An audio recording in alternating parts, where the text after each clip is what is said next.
প্রতিদিন বলছে চলো মসজিদে যাই, ওই রাগ করে কই তুই নামাজ পড়েও যা, আমি না পড়েও তাই। বলে ভাই দাওয়াত কিভাবে দেওয়া লাগবে? বলে তুমি ডাইরেক্ট দাওয়াত দিছো, ডাইরেক্ট দাওয়াত এখন চলবে না। ভাই আমার তুমি তো 12 মন হচ্ছে, আর আমি নামাজ না পড়াই 14 মন পাচ্ছি, কি মনে করছিস?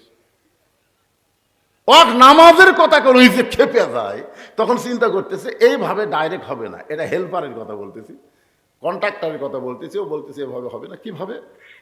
তা আপনাদের পাশেই যে বাজার, মনে করেন কি সাতগ্রাম বাজার, তো এই লোকটাকে আপনি দেখতেছেন সাতগ্রাম বাজারে 3টার সময় ঘুরতেছে, ওই বেনামাজি, আপনি দৌড়ে হাত ধরছেন, ভাই এখন কোন নামাজ? তোমার হাত ধরলাম আর তুমি নামাজের কথা কও? আরে পাগলা, তুই তো নামাজ ছাড়া কোনোদিন আমার হাত ধরিসনি। হাত ধরে বলে চলো মসজিদে নামাজ পড়ি। আজকে আবার কোন নামাজ? এখন তো কোনো নামাজ নাই। তখন বলে ভাই নামাজের জন্য হাত ধরেনি, আজকে হাত ধরছি তোমার 1 কাপ চা খিলাবো। আপনার বলেন তো, যেই লোকটা নামাজের দাওয়াত দিলে খেপা যায়, ওই লোকটাকে যদি আপনি চা খাওয়ার কথা বলেন, ওই খেপি? তখন বলে ভাই রে, তুই যে আবার চাও খিলাস, আমি তো জানি তুই খালি একটাই দাওয়াত জানিস, নামাজের দাওয়াত। তুই যে চা খিলানোর দাওয়াত দিস, এটা আমি আজকে প্রথম দেখলাম। তখন বলে ভাই চলেন যাই, আর আপনার জীবনেও কান ধরে বলতেছি, আর আপনার জীবনেও আমি নামাজের দাওয়াত দেবো না, আর দেবো না। আমি নিয়ত করছি নামাজ দাওয়াত দেখি, আপনি নামাজ পড়েও যদি আমার সাথে ভালো থাকেন, খামা খা। এখন চাষ করে নিয়ে গেছে, দোকানদারকে বলতেছে পেঁয়াজি দাও, নিমকি দাও, আরো কি ভালো ভালো আছে দাও।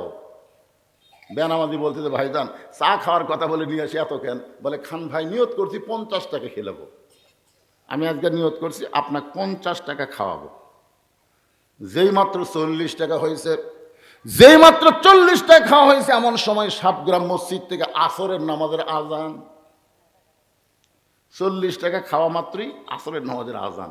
বলতেছে ভাই নিয়ত করছিলাম 50 টাকা খাওয়াবো রে, কিন্তু এই মুয়াজ্জিনের আক্কেল নেই, আর 5টা মিনিট পরে আজান দিলে কি হবে? আর 5টা মিনিট পরে আজান দেখ, তাহলে আমার নিয়ত পুরো হয়। এই 40 খিলাতেই যে আজান দিল, আমি নামাজ পড়ি ভাইজান। আপনি যান, এই চেয়ার ছাড়েন না, আপনি এখানে বসে থাকবেন, আমি খালি আসরের নামাজ বেশি সময় লাগবে না, 4 রাকাত ফরজ নামাজ 5-10 মিনিট লাগবে, আমি পরে আসে আবার আপনার 10 টাকার চা খেলাম। এই কথা বলে যখন নামাজে যাবার চায়, বেনামাজি খফ করে হাত ধরছে। বেনামাজি হাত ধরে বলতেছে ভাইজান আজকে কি আপনি নামাজের কথা বলবেন না? বলে এর আগে বহুদিন নামাজের কথা বলছি, তুমি নামাজের কথা শুনলে যে রাগ করো, সেদিন থেকে নিয়ত করেছি আর কোনোদিন নামাজের কথা বলবো না। লোকটা বলে পাগল, এতদিন খালি খালি নামাজের দাওয়াত দিছো, আজকে আমার পিছনে 50 টাকা খরচ করবা, 40 টাকা খরচ অটোমেটিক করে ফেলেছো, খালি বলে দেখো। তুমি কি মনে করো আমার বিবেক কুত্তে পেশাব করছে? এতদিন খালি খালি নামাজের কথা কছো, আমার কানত যা রাগ লাগেছে ভাই, আজকে 40 টাকা খরচ করছো, আরো 10 টাকা খাওয়াবা, খালি করে দেখো। আর আল্লাহর জন্য না হোক, তোমার জন্য কি 1 ওয়াক্ত নামাজ আমি পড়া পারবো না?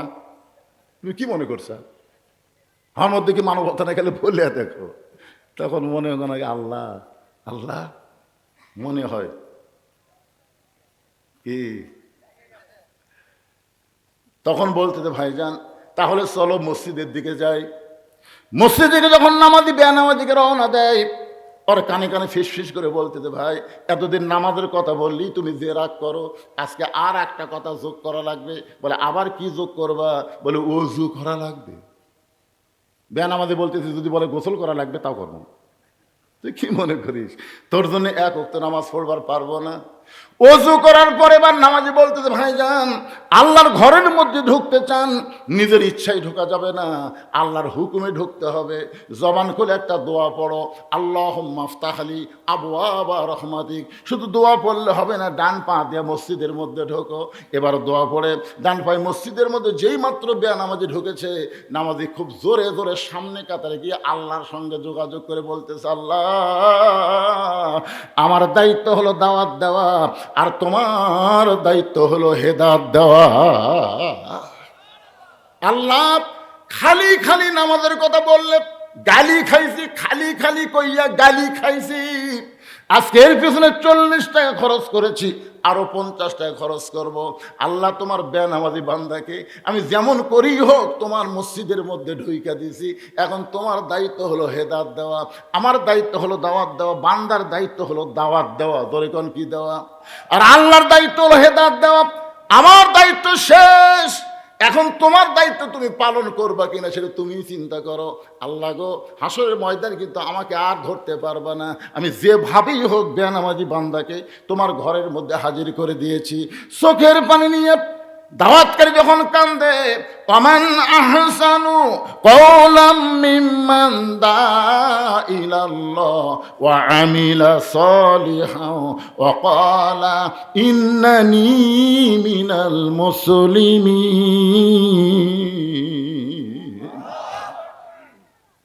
আসরের নামাজ, কোন নামাজ?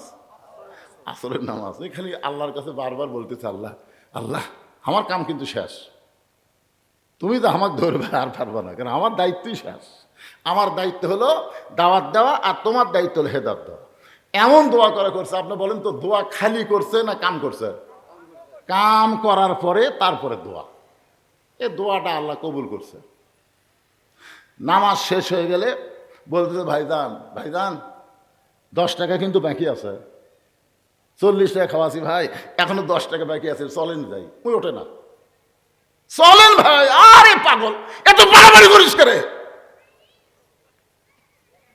নামাজি কয়, কি রে ভাই, আরে নামাজের মধ্যে যে এমন শান্তি জীবনে কোনোদিন বুঝিনি রে। আপনার বলেন তো নামাজের মধ্যে শান্তি আছে না নাই? কেমন শান্তি! আল্লাহ কেন বললেন ইন্না সালাতি ওয়া নুসুকি ওয়া মাহইয়ায়া ওয়া মামাতি লিল্লাহি রাব্বিল আলামিন। আপনারা বলেন তো নামাজ কার জন্যে? সবাই বলেন, এটা কি আমার কথা না আল্লাহর কোরআনের কথা? নামাজ কার জন্যে? কুরবানি কার জন্যে? বেঁচে থাকা কার জন্যে? মরে যাওয়া কার জন্যে? এখানে আল্লাহ 4টা কথা বলেছেন, এই 4টাই হলো আল্লাহর জন্যে। আমরা অনেক মানুষ কিন্তু নামাজ পড়া জান্নাত চাই, নামাজ পড়ে দোয়া করে আল্লাহুম্মা ইন্না নাসআলুকাল জান্নাতা নাউযু বিকা মিনান নার। এইটা বোঝানোর জন্য একটা হাদিস এবং ঘটনা আপনাদের সামনে নকল করতেছি। হযরত আলী রাদিয়াল্লাহু তাআলা আনহু ইশার নামাজ পড়ার পরে আল্লাহ রাসূলকে বললেন, ইয়া রাসূলুল্লাহ, এই দুনিয়াতে 10 জনকে জান্নাতের সুসংবাদ দেওয়া হয়েছে, সবাই তো জান্নাত পাবে, নবীর সাহাবীরা সবাই কি পাবে? জান্নাত পাবে। রাদিয়াল্লাহু আনহুম ওয়া রাদু আন যালিকা লিমান খাশিয়া রাব্বা। আল্লাহ কোরআনের মধ্যে বলেছেন, রাদিয়াল্লাহু তাআলা আনহু যাদের পিছনে আছে তাদেরকে আল্লাহ শুধু জান্নাতে দিবে না, তাদেরকে বিনা হিসাবে জান্নাত দিয়ে দিবে। জোরে কোন সুবহানাল্লাহ। তাহলে নবীর প্রত্যেকটা সাহাবীরা কি? এরপরও 10টা কথা আছে না নাই? 10টার কথা আছে না নাই? 1 নম্বর কে আবু বকর, 2 নম্বর হলো ওমর, 3 নম্বর হলো ওসমান, 4 নম্বর হযরত আলী, 5 নম্বর আব্দুর রহমান ইবনে আওফ, 6 নম্বর হলো জুবাইর, 7 নম্বর তালহা, 8 নম্বর সাদ ইবনে আবি ওয়াক্কাস, 9 নম্বর হলো আবু সাইদ, আর 10 নম্বর হলো ওবাদা ইবনুল জাররাহ। এ 10 জনই হলেন আশারে মুবাশশারা। আশারে মুবাশশারা মানে এই 10 জনকে জান্নাতের সুসংবাদ দেওয়া হয়েছে। সুবহানাল্লাহ না কেন? তো হযরত আলী ঈশার নামাজ পড়ার পরে বলতেছি, ইয়া রাসূলুল্লাহ, জান্নাতের সুসংবাদ প্রাপ্ত 10 জন সাহাবীর মধ্যে আমি আছি। আপনার কোন তো আলী কি মূর্খ না জ্ঞানী? তো রাসূল বলতেছে, আলী তুমি নাই, তুমি কি তোমার নাম শোনোনি? তুমি তো 4 নম্বরে আছো। আলী বলতেছে, হুজুর আমি যদি জান্নাতের সার্টিফিকেট পাওয়া 4 নম্বর ব্যক্তি হই, এখন থেকে যদি আমি নামাজ না পড়ি, মানে জান্নাতের সার্টিফিকেট পেয়েই গেছি, এখন থেকে যদি আমি নামাজ না পড়ি, এরপরেও কি আল্লাহ আমাকে জান্নাত দিবে? তখন আল্লাহ রাসূল একটু মুচকি হাসিতে বলেন, আলী তুমি যদি নামাজ বাদ দাও, আল্লাহ তোমাকে জান্নাত থেকে বাদ দিবে না। সুবহানাল্লাহ। আলী বলছে যে হুজুর 5 ওয়াক্ত নামাজের মধ্যে এই ফজরের নামাজ আমার খুবই কষ্ট লাগে। 5 ওয়াক্ত নামাজের মধ্যে কোন নামাজ কষ্ট লাগে? ফজরের নামাজ কষ্ট লাগে। আজ থেকে যদি আমি ফজরের নামাজ বাদ দেই, এরপরেও কি আল্লাহ আমাকে জান্নাত দিবে? আল্লাহ রাসূল বলে, আলী শুধু ফজর বাদ না, তুমি সব যদি বাদ দাও, এরপরে আল্লাহ তোমাকে জান্নাত থেকে বাদ দিবে না। যাও। হয়তো আলী বলতে যে হুজুর একদিনে তো আর সব বাদ দেওয়া যাবে না, আজ থেকে ফজরই বাদ দেওয়ার নিয়ত করে বের হলাম। এই কথা বলে যখন আলী চলে যাচ্ছে, আবু বকর বলে, ইয়া রাসূলুল্লাহ, হযরত আলী এত বড় বেয়াদবি করলো আর আপনি কিছুই বললেন না, আপনি কিছুই বললেন না। রাসূল বললেন, আবু বকর, নামাজ যদি জান্নাতের জন্য হয় তাহলে আলী নামাজ বাদ দিবার পারবে, আর নামাজ যদি আল্লাহর জন্য হয় আলী গোটা দুনিয়া বাদ দেবে, কিন্তু এক ওয়াক্ত নামাজ বাদ দিবে না। আপনার বলেন তো নামাজ কার জন্যে? যে আয়াতে কারিমা তেলাওয়াত করলাম, এখানে আল্লাহ বলতেছেন, ইন্না সালাতি ওয়া নুসুকি ওয়া মাহইয়ায়া ওয়া মামাতি লিল্লাহি রাব্বিল আলামিন। এশার নামাজ পড়ে হযরত আলী চলে আসলেন বাড়িতে। বাড়ির দরজায় প্রতিদিন হযরত আলী সালাম দেয়।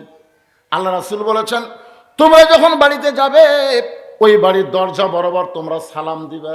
যদি সালামের উত্তর নাও পাও তারপরে বাড়ির উপরে আল্লাহ রহমত বর্ষণ করবে। আপনারা বলেন তো, আমরা কবরের পাশে দিয়ে যখন যাই সালাম পাওয়ার নিয়তে দেই, কথা কয় সালাম পাওয়ার নিয়তে দেই।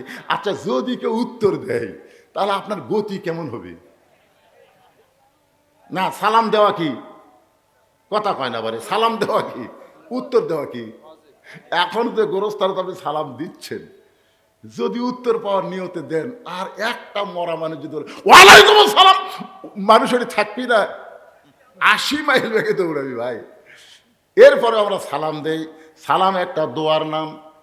আল্লাহ রাসূল বলেছেন, কোন বাড়ির দরজায় যখন যাবে কলিং বেলে চাপনে দিয়ে দরজা ধাক্কা ধাক্কি না করে সর্বপ্রথম একটা সুন্নত হলো আসসালামু আলাইকুম ইয়া আহলাল বাইত। এই বাড়ির মধ্যে যারা আছো সকলের প্রতি আল্লাহর রহমত বর্ষিত হোক, জোরে কোন সুবহানাল্লাহ। হযরত আলী প্রতিদিন সালাম দেয়, কিন্তু আজকে ফজরের নামাজ বাদ দেওয়ার কথা বলে চলে এসেছে, এই কারণে সালামের কথা আর মনেই নেই। আল্লাহ কি করতেছে দেখেন, আল্লাহর শিক্ষা। ফজর নামাজ পড়বি না এই কথা বলে যাচ্ছে, বাড়ির দরজাতে এসে সালাম দেওয়ার কথাই মনে নেই।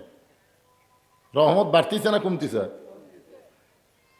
হাসান হোসেনের মা, দরজা খোলো। এবার নবীর কলিজার টুকরা ফাতেমা দরজা এসে বলতেছে আসসালামু আলাইকুম। আলী সোম করছে, কে রে, আমার মনে নাই। ফাতেমা বলেছে আসসালামু আলাইকুম, উত্তর দেন। এবার হযরত আলী উত্তর দিলেন ওয়া আলাইকুম আসসালাম। ওগো ফাতেমা, এতদিন ফজরের নামাজ নিয়ে বড় টেনশনে থাকতাম, আজ থেকে আর ফজর পড়া লাগবে না, আমি ঘুমিয়ে যাব, তুমি যেন বেলাল আজান দিলে আমাকে ঘুম থেকে ডাক না দাও। ফাতেমা মুস্কি মুস্কি হাসতেছে, সুবহানাল্লাহ কোন। ফাতেমা মুস্কি মুস্কি হাসার কারণ হলো, যে ব্যক্তি তাহাজ্জুদের নামাজ কোনোদিন বাদ দেয় না আর সেই ব্যক্তি ফজরের নামাজ আজ থেকে পড়বে না, এ কথা যতই মুখে বলুক বিশ্বাস করা যায় না। রাসূল বলেছেন 5 ওয়াক্ত নামাজ হলো ইবাদত আর তাহাজ্জুদের নামাজ হলো মাহাব্বত। সাহাবীরা বললেন, ইয়া রাসূলুল্লাহ, ইবাদত আর মহব্বতের ব্যাখ্যা কি? আল্লাহ রাসূল বলেছেন 5 ওয়াক্ত নামাজ পড়বে মানুষ জান্নাত পাওয়ার জন্যে, জাহান্নামের ভয়ে, আর তাহাজ্জুদের নামাজ পড়বে জান্নাত জাহান্নামের জন্যে না, কেবল মাত্র আমার আল্লাহর জন্যে। সুবহানাল্লাহ খান। এক ব্যক্তি আছে নামাজের সেজদায়, আল্লাহ রাসূল বলেছেন, এটা বনি ইসরায়েলের যুগে, এক ব্যক্তি নামাজের সেজদায় আছে, আল্লাহ ডাক দেয়া বলে, তুই যতই নামাজ পড়ার সেজদা কর তোর ঠিকানা জাহান্নাম। তুই যতই নামাজ পড়ার সেজদা কর, ঠিকানা কি? ওই সেজদা থেকে মাথা তুলে বলতেছে আলহামদুলিল্লাহ। আল্লাহ কয়, কে রে পাগলা, তোকে আমি কি খবর দিছি, খবর শুনছিস? তুই যতই সেজদা কর নামাজ পড় তোর ঠিকানা হলো জাহান্নাম। বলতেছে আলহামদুলিল্লাহ। আল্লাহ এই তোর ঠিকানা জাহান্নাম রে, তুই আলহামদুলিল্লাহ কস। পাগলা বলতেছে, আল্লাহ আপনি এত খেলছেন কেন? আপনি আমাকে জাহান্নাম দিলে কি কষ্ট পাবেন? আপনি আমাকে জাহান্নাম করছেন, আমি আলহামদুলিল্লাহ করছি, কারণ আমি বিশ্বাস করি জান্নাতের মালিক যিনি, জাহান্নামেরও মালিক তিনি। তা আপনি যদি আমাকে জাহান্নাম দিয়ে খুশি হন, আমার বেদার হয়ে লাভ আছে? আল্লাহ যেটা দিবি ওটাই মেনে নেওয়ার নাম হলো ইমাম। আল্লাহ বলতেছে জাহান্নামে গেলে তোর কষ্ট হবে পাগলা, তুই কষ্ট পাবি, তুই জানিস না। আপনি কি মনে করছেন আমি একলা যাবো? আল্লাহ কয় তোর সঙ্গে জাহান্নামত খেয়ে যাবি। তো বলতেছে আমার জাতির পিতার সাথে নমরুদের আগুনের মধ্যে কে গেছিল? আমার জাতির পিতা ইব্রাহিমের জন্য যদি আপনি বলতে পারেন কুল্লা ইয়া নারু কুনি বারদাও ওয়া সালামান আলা ইব্রাহিম। ইব্রাহিমের ঈমান, ইব্রাহিমের মহব্বতের কারণে যদি নমরুদের আগুনের চুলা শান্তির বাগান হয়, আপনার গোলামি, আপনার মহব্বত আমার কলিজায়, আমি যখন জাহান্নামে যাব, আমার জাহান্নামকেও আপনি জান্নাত বানায়া দিবে। একটু মনোযোগ দিয়ে শোনা লাগবে। এতদিন হযরত আলী ঘুম পাড়ে বালিশ মাথায় দিয়ে, কিন্তু আজকে যখন বলেছে ফাতেমা, বেলাল যখন আজান দেবে আমাকে যেন ফজরের সময় ডাক না দাও, ফাতেমা চিন্তা করলো বালিশ মাথার দিয়ে ঘুম পারলে হয়তো চেতন পাবে, এই জন্য বালিশ মাথার তলে না দিয়া নিজের উরুটাকে বালিশ বানায়া মাথার চুলের মধ্যে হাত দা বিলকি কাটতেছে। রাসূল বলে, ফাতেমা রে, আল্লাহর পরে কাউকে যদি সেজদা দেওয়ার হুকুম থাকতো তাহলে আমি তোমাকে বলতাম আলীর পায়ে সেজদা করো। ও ফাতেমা, আল্লাহর পর পৃথিবীর কাউকে সেজদা দেওয়া যাবে না, কিন্তু মেয়ে মানুষের কাছে সবচাইতে দামি ওই ব্যক্তি হলো তার স্বামী। এ কথা বলার পরে ফাতেমা বুঝবার পারছে আল্লাহর পরই আমার স্বামী হলো আমার সবচাইতে দামি। ধরে কন্যা সুবহানাল্লাহ।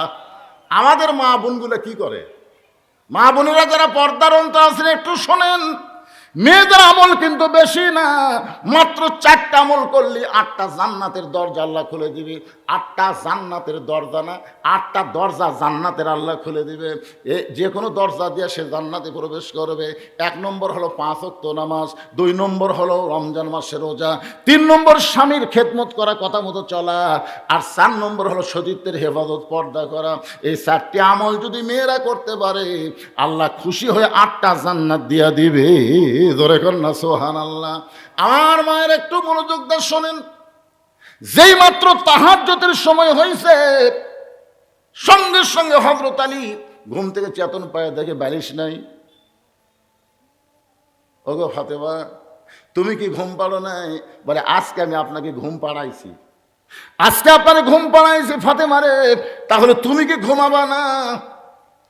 ফাতেমা চোখের পানি বের করে মুচকি হাসি দেয়, বলে, ওগো স্বামী, আমি একদিন আমার বাবার কাছে একটু গোসা করে বলেছিলাম, বাবা, দুনিয়াতে কত ধনী ধনী যুবক আপনার ফাতেমাকে বিয়ে করবার চাইছিল, কিন্তু ধনী ধনী যুবকের সঙ্গে বিয়ে না দিয়া এই গরিবের সঙ্গে আমার বিয়ে দিলেন বাবা। একটা দিনে সুন্দরভাবে সংসার চালাবার পারে না। ও বাবা, এই গরিবের সঙ্গে সংসার করতে গিয়ে আপনি জানেন আমার কত কষ্ট হয়েছে, কত কষ্ট ফাতেমার জীবনে। তার ছোট্ট একটা ইতিহাস আপনাদের বলি। দুপুরবেলায় ফাতেমার স্বামীর কাছে ছোট বাচ্চার মতন কাঁদতেছে। আলী বলে, ফাতেমা কান্দার কারণ কি? বলে, কান্দার কারণ হলো হাসান হোসেন না খেয়ে ঘুমায় গেছে, ঘুম থেকে চেতন পাইলি তো খাবার বায়না করবে। ওরা কোনোদিন আপনার কাছে বায়না ধরে না, এরা বায়না ধরে আমার কাছে। আমি চিন্তায় পড়ে গেলাম, এখন হাসান হোসেন চেতন পায় যদি খাবার চাই, গোটা বাড়ি খুঁজে দেখলাম খাবার কিছু নাই, আপনার পকেট খুঁজেও দেখলাম একটাও পয়সা নাই। আলী বলে, ফাতেমা, ইন্নাল্লাহা মা'আস সাবিরিন, ধৈর্যশীলদের সঙ্গে আল্লাহ থাকবে। ফাতেমা বললেন, এত ধৈর্য বোঝা যাবে না, আমরা একটু বয়স হয়েছে ধৈর্য বুঝবো, কিন্তু হাসান হোসেন তো বুঝবে না। আলী বলে, ফাতেমা নিরুপায়, তাহলে কি করব? এমন সময় ফাতেমা একটা ওড়না ছিল, ওই ওড়নাটা বের করে স্বামীর হাতে দিয়ে বললেন, স্বামী গো, এই ওড়নাটা বিক্রি করে যেই বাজার হবে সেইটাই একটু আপনি নিয়ে আসেন, হাসান হোসেনের কান্নার আমি সহ্য করতে পারি না। হযরত আলী ওড়নাটা নিয়ে যেই মাত্র বাজারে গেছে, চিন্তা করতেছে হযরত আলী, ওন্নাটা হলো ফাতেমার ওন্না। ধরে কোন ওন্নাটা কার? পকেটের মধ্যে রাইকা বাজারে ঘুরতেছে। জোর করার পরে যদি জিজ্ঞাসা করে, আলী ভাই ওন্না কার? আমি যদি বলি আমার বউ ফাতেমার, তাহলে খরিদ্দার নিশ্চয়ই চিন্তা করবে যে পুরুষ মানুষ বইয়ের জিনিস বেচা খায়, এই পুরুষ হলো দুর্বল পুরুষ। আলী ওন্না বের করবার পারতেছে না। হঠাৎ দেখতে পাই একজন খরিদ্দার সালাম দে, বলে, আলী ভাই, আমার মনে হয় আপনি কিছু বিক্রি করবেন। আলী চিন্তায় পড়ে গেল, আমি কিছু বিক্রি করব, এটা আমার আল্লাহ ছাড়া দুনিয়ার কেউ জানে না। তাহলে এই খরিদ্দার কেমনে জানলো? পকেট থেকে ওন্না বের করার সঙ্গে সঙ্গে তাকায় দেখে ওই খরিদ্দার একটা ব্যাগ আলীর সামনে ধরেছে, ওই ব্যাগের মধ্যে ওন্না দিছে। খরিদ্দার একটাবারও ওন্নার দিকে তাকায় নাই। হযরত আলীর হাতে 6টা দিরহাম দিয়া ওই খরিদ্দার যখন চলে যায়, হযরত আলী 6টা দিরহাম নিয়ে বাজারের দিকে দৌড়ায়। খাদ্যের দোকানে গিয়ে বলে, ভাইজান, 6টা দিরহামের যে খাবার হবে তাড়াতাড়ি টোপলা করে দাও, আমার হাসান হোসেন যদি ঘুম থেকে চেতন পায় ওরা কিন্তু ক্ষুধার জ্বালায় মায়ের কাছে বায়না ধরবে, দাও তাড়াতাড়ি খাবার দাও। দাও। দোকানদার 6টা দিরহামের টোপলা করে যখন হযরত আলীর হাতে দিবার চায়, এমন সময় একজন ফকির আলীর সামনে দাঁড়ায় বলে, আলী রে, আজকে 3-4 দিন হলে আমার বাড়িতে কোনো খাবার নাই, আল্লাহর হস্তে যদি পারো তাহলে আমাকে একটু খাবার দাও। আলী চিন্তায় পড়ে গেল, 6টা দিরহাম দিয়ে বাচ্চাদের জন্য খাবার নিব, আর এমন সময় ফকির আমার সামনে, আমি কি করব? আল্লাহর কোরআন বলতেছে, আম্মা সাইলা ফালা তানহার, আলী রে, সাইলকারীকে খালি খালি ফিরাস না। চিন্তায় পড়ে গেল হযরত আলী, 1টা দিরহাম সাইলকারীকে দিব আর 5টা দিরহাম নিয়ে খাবার নিয়ে বাড়ি যাব। এই চিন্তা যখন করতেছে, এমন সময় আল্লাহর কোরআন বলে, ওমা তুনফিকু মিন শাইইন ফি সাবিলিল্লাহি ওয়াফা ইলাইকুম ওয়া আনতুম লা তুজলামুন। আলী, ফকিরকে যদি 1টা দিরহাম দেস, আল্লাহ তোকে দুনিয়াতে 10টা দিরহাম দিবে। ফকিরকে যদি 2টা দিরহাম দেস, আল্লাহ তোকে 20টা দিরহাম দিবে। ওয়াফা ইলাইকুম, তুই যদি ফকিরকে 6টা দিরহাম দেস আলী, আল্লাহ তোকে দুনিয়াতেই 60টা দিরহাম দিয়ে দিবে। হযরত আলী টোপলাওয়ালাকে টোপলা ফেরত দিয়ে ওই 6টা দিরহাম যখন ফকিরকে দেয়, মনে মনে বিশ্বাস করে আল্লাহ তাকে 6টা দিরহাম দিবে। দোকানদার বলতেছে, আলী ভাই, তাহলে টোপলার খবর কি? বলে, টোপলা দিয়ে আমার চলবে না, তুমি 2 বস্তা খাবার প্যাকেট করো। বিশ্বাস করেছে কাকে? আরো জোরে বলেন। দোকানদারকে 2 বস্তা খাবার প্যাকেট করে করার কথা বলে হযরত আলী বাজারের মধ্যে ঘুরতেছেন। এমন সময় দেখতে পায় রাস্তা দিয়ে এক ব্যক্তি উট নিয়ে আসতেছে। আলীরে সালাম দেয়, আলী ভাই, অজাতা বাজারে ঘুরতেছেন, উটটা কিনবেন নাকি? আলী বলতেছে, 1টা পয়সাও তোমার পকেটে নেই, উটটা কেমনি কিনবো? উটওয়ালা বলতেছে, 100 দিরহামে বাকিটা উটটা কিনেন, বিক্রি করে আপনি টাকা দেবেন, এটাও কি পারবেন না? হযরত আলী 100 দিরহাম বাকিতে উটটা কিনে যেই মাত্র উটের বাজারে গেছে, চারিদিক থেকে খরিদ্দার দৌড়েছে। বলে, আলী ভাই, কবে থেকে উট ব্যবসা শুরু করলেন? আপনি হলেন আল্লাহর নবীর শিক্ষামন্ত্রী। জোরে কান সুবহানাল্লাহ। নবী যখন মদিনার প্রেসিডেন্ট ছিলেন, ওই সময় হযরত আলী হলেন শিক্ষামন্ত্রী, আবু বকর হলেন ধর্মমন্ত্রী, ওমর ফারুক হলেন আইনমন্ত্রী, আর ওসমান গনি হলেন অর্থমন্ত্রী। জোরে কান সুবহানাল্লাহ। আলী উটের বাজারে উট বিক্রি করতেছেন। চারিদিক থেকে সমস্ত খরিদ্দার যখন আলীর চেহারার দিকে তাকায়, চিন্তা করে এত দামি মানুষ উট বিক্রি করতে আইছে। এমন সময় খরিদ্দার সালাম দেবে, আলী ভাই, এই বাজারে বেশিক্ষণ থাকা লাগবে না, উটের দাম কত চান? বলে, একটা হিসাব করে বলো। খরিদ্দার বলতেছে, 160 দিরহাম দিয়ে দিলাম। হযরত আলী 160 দিরহামে উট বিক্রি করে উটওয়ালাকে 100 দিরহাম ফেরত দিয়া বাকি 60টা দিরহাম নিয়ে দোকানে গেলেন। দোকানদারকে বলতেছে, ভাইজান খবর কি? বলে, 2 বস্তা প্যাকেট করে বসে আছি, দাম কত নিবা? বলে, 60টা দিরহাম দিলেই চলবে। আলী, হযরত আলী 60টা দিরহাম দিয়া দোকানদার কান থেকে 2 বস্তা খাবার নিয়ে 2 কান্দে নিয়ে বাড়ির দিকে রওনা দিলেন। ফাতেমা দরজার কাছেই ছিল এতক্ষণ, এবার জানলার কাছে আইসা দেখতে পায় স্বামীর কান্দে 2টা বস্তা খাবার দেখে। দৌড়ে গিয়ে ফাতেমা দরজায় খিল আটকায় দেয়। এতক্ষণ ফাতেমা দরজা খুলেছিল, কিন্তু স্বামীর কান্দে 2 বস্তা খাবার দেখে দরজা বন্ধ করে দিল। আলী দরজায় সালাম দেয়। ফাতেমা ওয়ালাইকুম সালাম বলে বলতে, স্বামী গো, একটা অন্য বিক্রি করার টাকা দিয়ে বড় জোর 1 টোপলা খাবার হবে, আপনি 2 বস্তা খাবার কোথায় পাইলেন? যতক্ষণ না বলবেন ততক্ষণ কিন্তু দরজা খুলবো না। আলী বলতেছেন, ফাতেমা, বড় ক্লান্ত হয়ে গেছি, আগে দরজা খুলে দাও, বস্তা রাখার পরে তোমাকে মূল ঘটনা বলতেছি। ফাতেমা বলতেছে, আগে বলেন তারপরে দরজা খুলবো। আলী বলতেছে, আগে খোলো তারপরে বলবো। ফাতেমা বলতে, স্বামী গো, আপনি কি মনে করছেন একটা অন্য বিক্রি করার টাকা দিয়ে বড় জোর 1 টোপলা খাবার হবে, আর আপনি 2 বস্তা খাবার নিয়ে এসে দরজা খুলতে বলবেন? আমার হাসান না খাইয়া মরবে। 2 বস্তা কোথায় পাইলেন? যতক্ষণ না বলবেন ততক্ষণ আমি দরজা খুলবো না। প্রত্যেকটা মেয়ে মানুষ যদি ফাতেমার মতন ঘরের বউ হইতো, তাহলে বাংলার কোনো স্বামী দুর্নীতি করার সাহস পাইতো না। জোরে কোন কথা ঠিক কিনা? কোথায় 2 বস্তা পেলেন? অন্য বিক্রির টাকা দিয়ে বড় জোর 1 টোপলা খাবার হবে, যতক্ষণ না বলবেন দরজা খুলবো না। আলী চিন্তা করে, কি বইয়ের কাছে আমি পরাজয় কহ নাকি? এমন সময় আল্লাহর কোরআন বলতেছে, আর রেজালু কাওয়ামুনা আলান নিসা, পুরুষ কোনোদিন নারীর নিচে যাবে না, পুরুষ থাকবে উপরে, নারী থাকবে নিচে। দরে কর সুবহানাল্লাহ। হযরত আলী খাবার 2 বস্তা নিয়ে আল্লাহ নবীর দরবারে গেলেন। ফাতেমা দরজা না খোলার কারণে নবী তখন বসেছিলেন, নবী উঠে দাঁড়িয়ে গেলেন। একটু জোরে জোরে নবী এসে আলীর কাঁধ থেকে 2 বস্তা নামাই নিলেন, কপালে একটা চুমা দিলেন। দরে কান সুবহানাল্লাহ। আলীর কাঁধ থেকে 2টা বস্তা নামাই নিয়ে কপালে একটা চুমা দিলেন। আলীর মুখের দিকে তাকায় নবী বলে, আলী, মুখটা গোমরা করে আছো কেন? আলী মুখটা গোমরা করে আছো কেন? বলে ইয়া রাসূলুল্লাহ আপনি এত ভালো, কিন্তু আপনার মেয়েটা ভালো না। রাসূল বললেন কি বললি? হুজুর আপনি কত ভালো। বসা মানুষ দাঁড়িয়ে গেলেন, সেখান থেকে আবার চলে এসে আমার কাঁধ থেকে 2 বস্তা নামাইলেন, আমার কপালে চুমা দিলেন, আপনি কত ভালো। আর 1 ঘন্টা হয়ে গেল দরজার দাঁড়িয়ে আছি, 2 বস্তা কোথায় পাইছি এটা না বললে দরজা খুলবে না। আমি ওয়াদা দিলাম আগে দরজা খোলো তারপরে বলবো। বলে না, আমি রাগ করে আপনার কাছে আইছি। আলী বলতেছে, নবী বলতেছে আলী তুমি আসনি, আমার মেয়েই তোমাকে পাঠিয়ে দিছে। জোরে কান সুবহানাল্লাহ। আলী বলতেছে হুজুর আমার মেয়ে আপনার এখানে পাঠাইছে, আপনার মেয়ে আমার এখানে আপনার এখানে পাঠাইছে, কারণ কি? আল্লাহ রাসূল বলতেছেন শোনো আলী, যদি ফাতেমা দরজা খুলতো তুমি কি আমার কাছে আসতে? আলী বলতেছে দরজা খুললে কেন আসবো? আল্লাহ রাসূল আলী আমার কলিজার টুকরা ফাতেমা তোমাকে আমার কাছে পাঠানোর কারণ হলো 4টা। জোরে বলেন কয়টা? 1 নম্বর কারণ হলো কোন খরিদ্দার তোমার কাছ থেকে ওন্না কিনেছে তুমি কি বলবার পারো? আলী বলতে হুজুর আমি জানি না। রাসূল বলে আলী কোন ফকির তোমার কাছে ভিক্ষা চাইছে তুমি কি বলবার পারো? আলী বলতেছি ইয়া রাসূলুল্লাহ আমি জানি না। রাসূল বলে আলী কে তোমার কাছে উট বিক্রি করলো তুমি কি বলতে পারো? আলী বলতেছি ইয়া রাসূলুল্লাহ আমি জানি না। রাসূল বলে আলী রে কোন খরিদ্দার তোমার কাছ থেকে উটটা কিনে নিল তুমি কি বলতে পারো? আলী বলতেছি ইয়া রাসূল জানি না।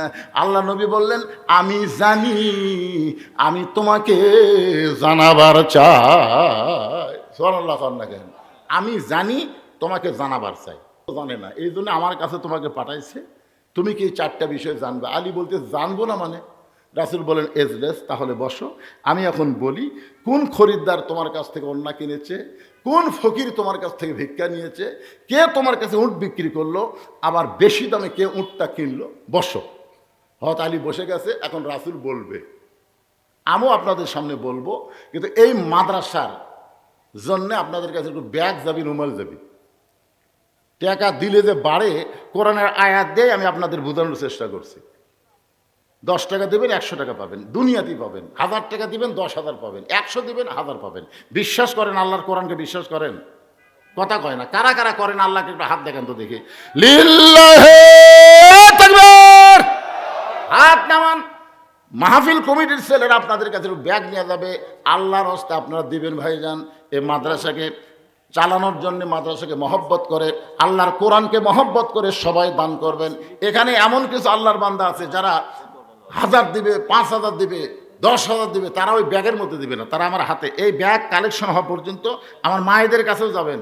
ফাতেমার বংশধর যারা বসে আছে, ফাতেমার সঙ্গে জান্নাতে যাওয়ার আশায়,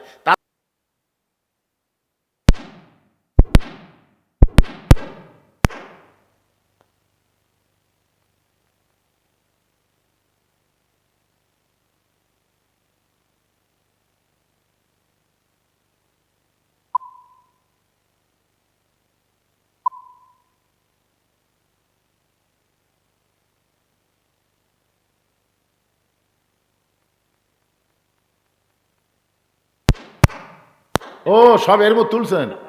মানুষ টেকা তোলে আর ব্যাগই তুলছে, ব্যাগের মধ্যে, ব্যাগের মধ্যে ব্যাগ, টেকা নেই। আছে আছে তাই না? আছে, আচ্ছা তোলে, মাশাআল্লাহ আছে। একটু জিকির করেন লা ইলাহা ইল্লাল্লাহ, লা ইলাহা ইল্লাল্লাহ, লা ইলাহা ইল্লাল্লাহ, লা ইলাহা ইল্লাল্লাহ, লা ইলাহা ইল্লাল্লাহ, লা ইলাহা। আল্লাহর জিকির করতে অলসতা। যারা দাঁড়িয়ে আছেন বসেন তো, যারা গেছে চলে গেছে, 10 টাকা দিবে না, 20 টাকা দিবে না, মাহফিল ছেড়ে চলে যাবে। আল্লাহ কয় মাহফিল ছাড়েনি, এরা জান্নাত ছেড়ে চলে গেছে। জোরে কার কথা ঠিক কিনা? আপনারা বলেন তো, যতক্ষণ এখানে আলোচনা হবে এটা কি সাধারণ জায়গা? এটা হলো জান্নাতের টুকরা। তো জান্নাতের টুকরা ছাড়ে কারা? হ্যাঁ, বসেন, যারা দাঁড়িয়ে আছেন আপনারা বসেন, সবাই বসেন। খালি দোয়া না, ওয়াজই বাকি আছে।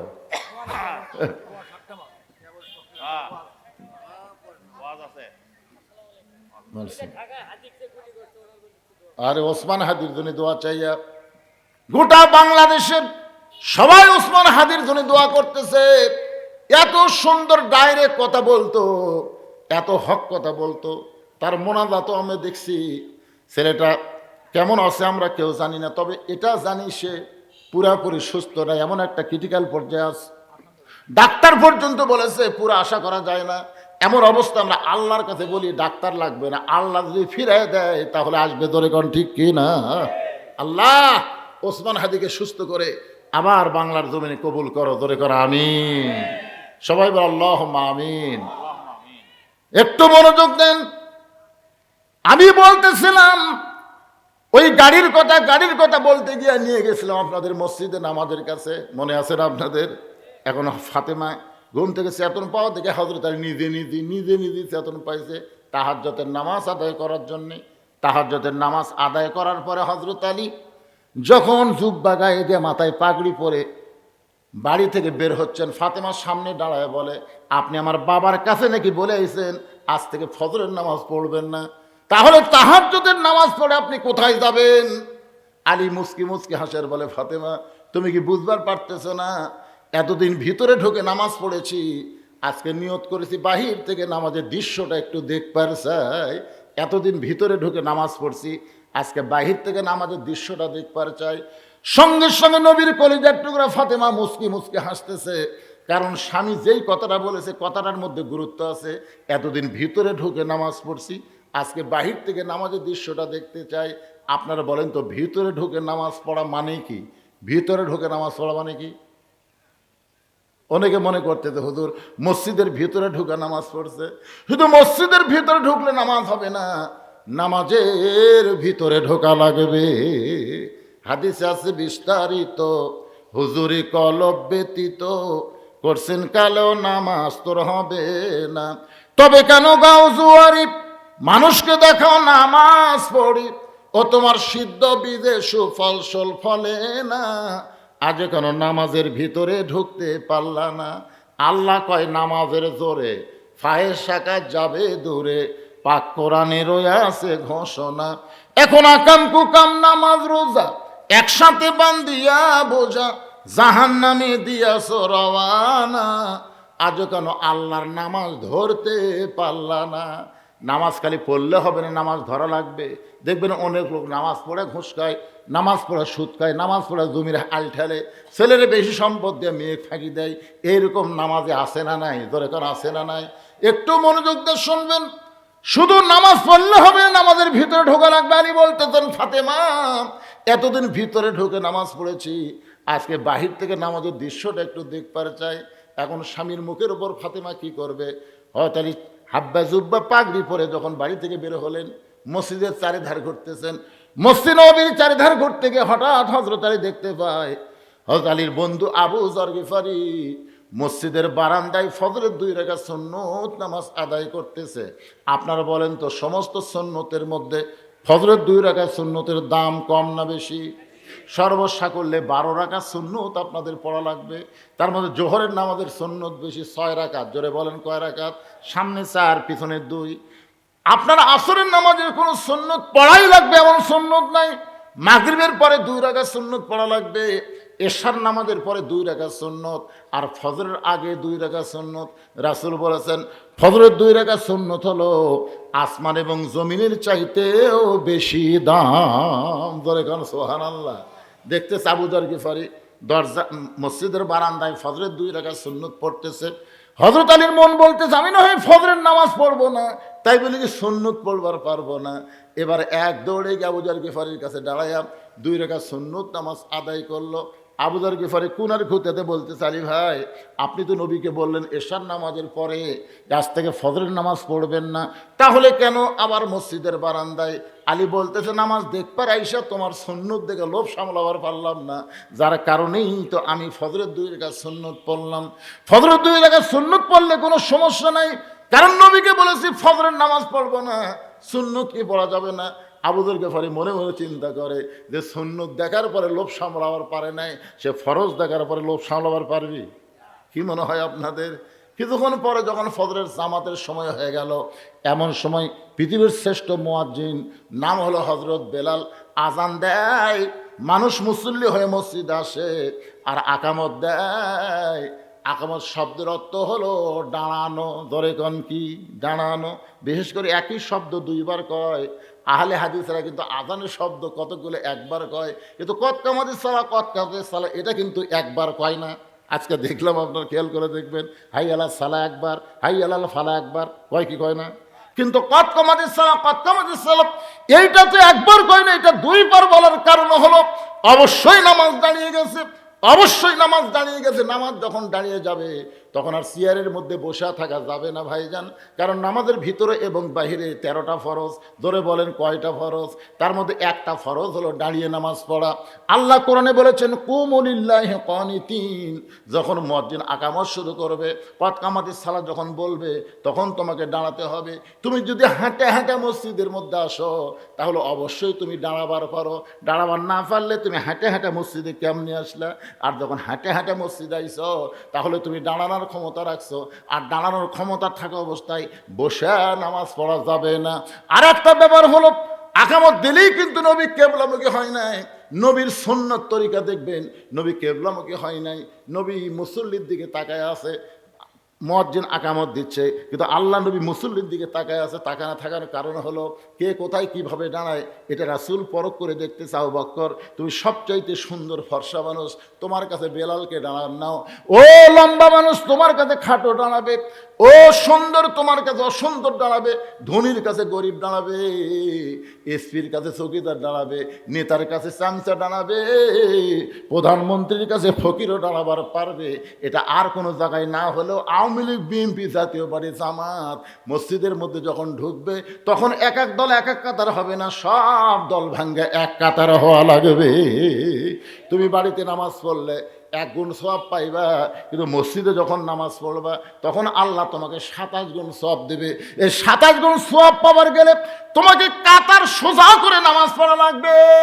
তুমি যদি মসজিদের মধ্যে ঢুকে হ্যাঁকা ব্যাকা করে কাতার করো তাহলে কিন্তু 27 গুণ সওয়াব থেকে বঞ্চিত হবা।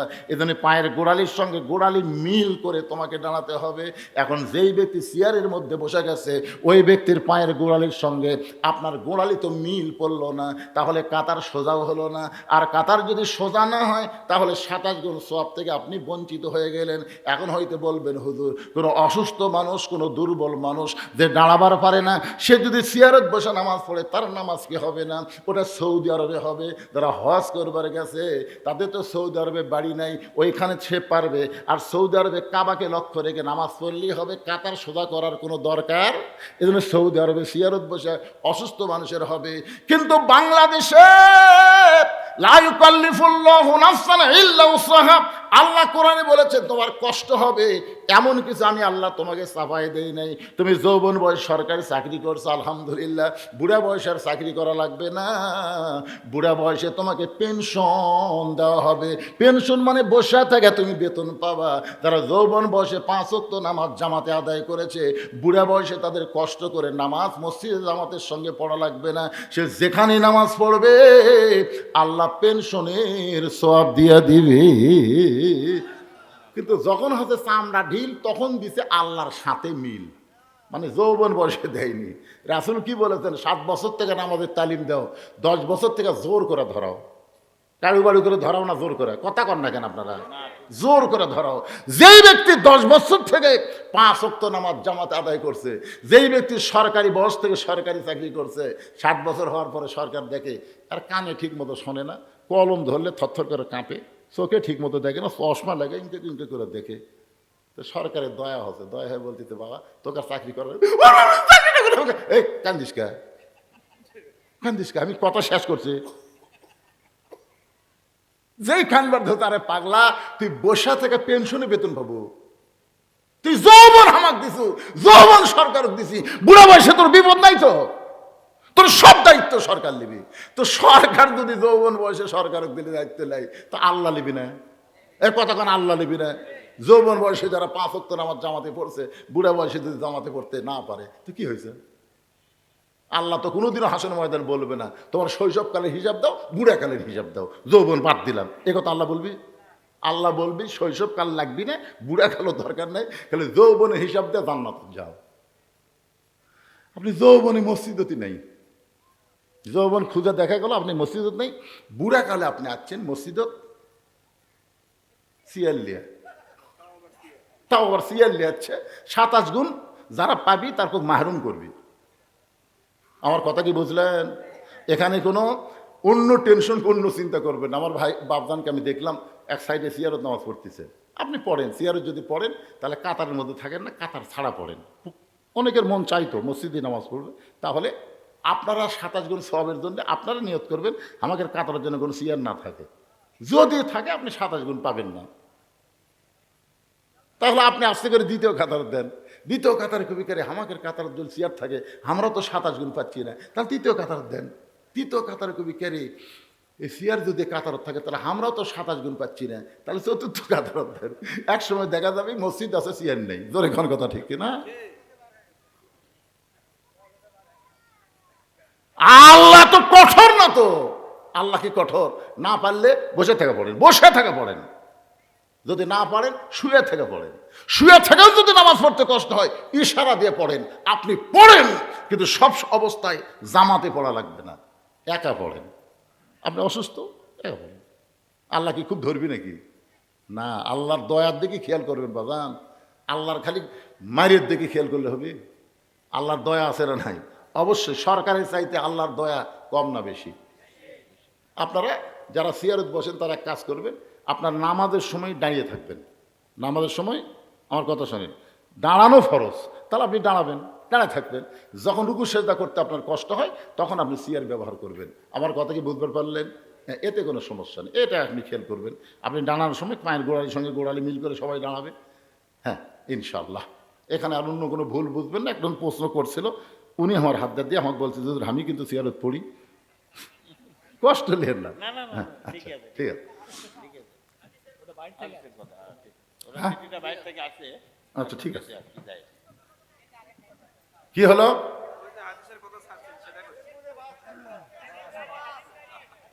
হানিফাও ওয়া আনা মিনাল মুশরিকিন, মানে এটা হলো আপনার নড়াইলের ওয়াজ। এই ওয়াজটা নড়াইলের ওয়াজ। আমি যখন নড়াইলে চৌরাস্তা ওয়াজ করবে গেলাম, তখন এক লোক আমাকে একটা পেপার এনে বলতে, এই দেখেন আজকের ঘটনা। পেপারের হেডলাইন হচ্ছে 2000-এর বেশি যুবক নড়াইলে একটা মিছিল করছে। সেই মিছিলটা শব্দের অর্থ হলো রাজাকারের ফাঁসি চাই, রাজাকারের ফাঁসি চাই। ইমরান এই সরকার, একটা সরকার বাড়াছিল, আপনাদের মনে আছে? ওরই নেতৃত্বে নড়াইলে একটা মিছিল করছে রাজাকারের ফাঁসি চাই। তো মিছিল যখন শেষ হয়েছে তখন 2 জন যুবক এক মোটর সাইকেল চড়ে বাড়ির দিকে যাচ্ছে। এক মুরব্বী থামায় বলতেছে, বাবা এত জোরে মোটর সাইকেল চালাচ্ছা, একটু খেয়াল করে চালাও। তখন কই, মুরব্বী আপনি বুড়া হচ্ছেন, আপনি খেয়াল করেন, আমাকে অত খেয়াল করার লাগবে না। এরা কিছুক্ষণ আগে মিছিল করতে ফাঁসি চাই ফাঁসি চাই, রাস্তার মোটর সাইকেলে উঠতেছে, বুঝছেন? উত্তর দিক থেকে দক্ষিণ দিকে যাবি, ইতিমধ্যে হানিফাও আমা আনা মিনাল মুশরিকিন, মানে হানিফ গাড়ি আসতেছে, ওরা উঠতেছে, হানিফ মেরেতেছে। একেবারে 2 ধ্বনি, হানিফাও আমা আনা মিনাল মুশরিকিন, 2 ধ্বনি শেষ। কি বুঝলেন? হানিফ গাড়ি চলতে চলতে যখন সিরাজগঞ্জ রোড ছাড়া যমুনা ব্রিজের দিকে যাচ্ছে, এমন সময় কন্ট্রাক্টর বলতে, ভাইজান আপনি হাত দিয়ে বাইরে দিচ্ছেন আবার ভিতরে ঢুকাচ্ছেন। আপনি কি জানেন একটা ট্রাকের সঙ্গে হাতটা বাঁচতে পারে, একটা বাসের সঙ্গে হাঁসটা বাঁচতে পারে, হাতটা আপনি ভিতরে রাখেন। এই ভাই সুন্দর করে আপনাকে বলেছে, আপনি কি লেখাপড়া জানেন না? কই জানি, ঠিকই মানি না। তাহলে হাতটা ভিতরে রাখেন। তখন রাগ করে বলতেছে, আমার হাত আমি রাখবো, যেখানে খুশি সেখানে রাখবো। এই যে এখন কতগুলো মিছিল বের করে, আমার ভোট আমি দিব, যাকে খুশি তাকে দিব। এইটা কোনো মুসলমানের কথা হতে পারে না। যাকে খুশি তাকে মুসলমান ভোট দেবে না, মুসলমান দেখে শুনে বুঝে ভোট দেবে। ধরে কোন কথা ঠিক না? উনি এখন মিছিল করতেছে, আমার হাত আমি রাখবো, যেখানে খুশি সেখানে রাখবো। গাড়ির মধ্যে বসবি, গাড়ির নিয়ম কানুন মানবি না, তোর ইচ্ছা মতো স্বৈরাচার হয়ে চলবি। গাড়ি আস্তে আস্তে যমুনা নদীর কাছে যেই গেছে, ব্রিজের কাছে, তখন কন্ট্রাক্টর বলতে, ওস্তাদ গাড়ির ব্রেক হবে। ওস্তাদ ড্রাইভার বলতেছে, বগুড়া থেকে ছাড়ছে গাড়ি, ঢাকায় গিয়ে থামবে গাড়ি, মাঝখানে তো ব্রেক নাই। বগুড়া থেকে ছাড়ছে গাড়ি, ঢাকায় গিয়ে থামবে গাড়ি, মাঝখানে কি নাই? কন্ট্রাক্টর বলতেছে, ওস্তাদ একটাবার পিছন দিকে তাকায় দেখেন তো ব্রেক কে জন্যে। ওস্তাদ তাকায় দেখে হাত খালি বের করতেছে ঢুকাচ্ছে, বের করতেছে ঢুকাচ্ছে, মাঝে মাঝে মাথাও বের করবার চায়। ওস্তাদ বলে, সহযাত্রী তোমার কাছে এরকম ব্যাসাইড একটা যাত্রী বসে আছে, তুমি কিছুই কওনি। সহযাত্রী বলতেছে, আমি বলছি, ও আমাকে বলছে জানি ঠিকই মানি না, মানার দল করি না। যারা মানবার করে তারা দেখতে পারি না। কেরে কন্ট্রাক্টর বগুড়া থেকে গাড়ি কন্ট্রাক্ট নিয়ে ঢাকা যাচ্ছে, আর তোমার গাড়ির যাত্রী এরকম হাত বার করতে, তার মাথা বার করতে হাত ঢুকাই, তোমার কি করার কিছু নাই? বলে স্যার আমিও কইছি, ও আমাকে রাগ করে বলতেছে আমার হাত আমি রাখবো যেখানে খুশি সেখানে রাখবো, এখন বলেন আমি কি করব? ওস্তাদ বলতেছে তাহলে একটা কাম করো, তোমরা গাড়ির যাত্রী ধরো, ধরো 5-7 দুটা লাত্তি মারো, 5-7 দুটা লাত্তি মারা যমুনা নদীর মধ্যে ফেলে দাও। ইসলাম গাড়িতে ইমানের টিকিট নিয়ে চড়বে, কিন্তু ইসলাম গাড়ির নিয়ম কানুন মানবে না এমন ভণ্ড মুসলমানকে ইসলাম গাড়ি জান্নাতে নিয়ে যাবে না, মাঝখানে জাহান্নামত লাত্তি মারা ফেলে দিবি। ধরে কোন কথা ঠিক কে না? আজকে যারা ইমানের টিকিট কাটছেন, মুসলমান যাত্রী হয়ে ইসলাম গাড়িতে চড়বার চান, আল্লাহর কোরআন নবীর বিধান অনুযায়ী চলার দরকার আছে না নাই? যদি না চলবার পারি তাহলে আর জান্নাতে যাবার পারবো না, জাহান্নামের আগুন আমাদের পড়তে হবে। আল্লাহর বান্দার একটু মনোযোগ দিয়ে শোনেন। কিছুক্ষণ পরে যখন হযরত বেলাল আকামত দিয়েছে, আকামতের মধ্যে যখন বলছে কদ কামাতিস সালাহ, কদ কামাতিস সালাহ, সঙ্গে সঙ্গে হযরত আলী কি হযরত আলী এক দৌড়ে গিয়ে সামনে কাতারে আবু বকর আর উমর, মাঝখানে হাত ঢুকাই দিয়ে সাড়া মারছে, হাত ঢুকাই দিয়ে সাড়া মারে আল্লাহু আকবার। আসলে কাতার যখন আমরা করব, পায়ের গোড়ালির সঙ্গে মিল করে কাতারের মধ্যে ফাঁক ফাঁক রাখা যাবে না, যাবে? কিন্তু আমরা যেভাবে দাঁড়াই 3টা জায়গা ফাঁক রাখা যায় না। তার মধ্যে একটা হলো নামাজের কাতার যখন করবেন বেশি ফাঁক থোয়া যাবে না, তো এমন ফাঁক থোছে রে ভাই। আজকে আপনাদের মসজিদে দেখলাম, আমি আগে আবার চাই কিন্তু আগাই না, আমি যত আগে আমি আর আগে, তাহলে কেমনি হবে? হযরত আলী আবু বকর আর উমরের মাঝখানে হাত ঢুকাই দিয়ে চাঁড়া দেয় আল্লাহু আকবার। ফজরের নামাজের সালাম ফিরে আল্লাহ নবী যেই মাত্র মুসল্লির দিকে মুখ ঘুরাইছে, দেখতে পাই 3 রত্ন এক জায়গায়, 3টা রত্ন এক জায়গায়। কয় রত্ন? আবু বকর মুস্কি মুস্কি হাসতেছে, কারণ রাসূল আগে আউট করেছে, নামাজ যদি জান্নাতের জন্য হয় তাহলে আলী নামাজ বাদ দিবে, কিন্তু নামাজ যদি আল্লাহর জন্য হয় আলী গোটা দুনিয়া বাদ দিবে, কিন্তু একটা ওয়াক্ত নামাজ বাদ দিবে না।